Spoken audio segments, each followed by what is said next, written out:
Hello, Richard the Dick, Coughlan616.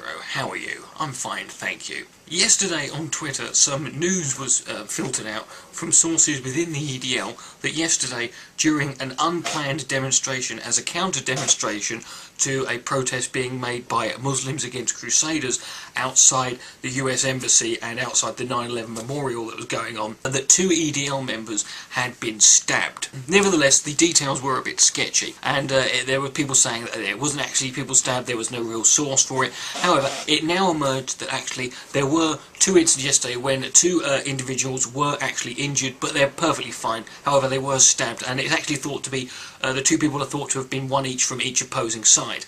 The Muslims against Crusaders burnt an American flag outside the US Embassy, because they're spastics. This is very similar to what they did with the poppy burning thing, which I made a video about. I'll leave a link to that video.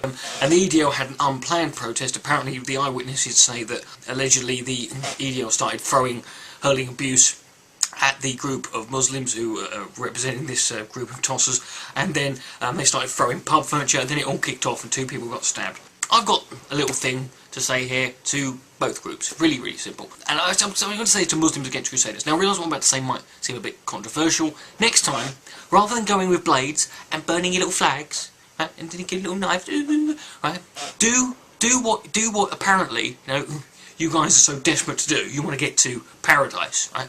Strap some dynamite to your chest, right? Run at the English Defence Leaugue, hug them, shout Allah is the king, and whatever it is you say, booyakasha, cowabunga, whatever it is, pull your cord and blow yourselves up. Now, I realise might seem like I'm encouraging terrorism, yes, but for positive ends.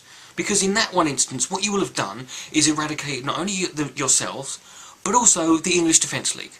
They die having seen a load of Muslims with bombs strapped to them, so they die vindicated, believing that this was the invasion coming to a head. You get to kill the infidel and go and get your 72 grapefruits or whatever the hell it is, your 15 camels to go riding around at Donkey Derby, and the rest of us are spared the existence of you two bunch of twats. See, it's not suicide bombing that's wrong, it's bombing the wrong people.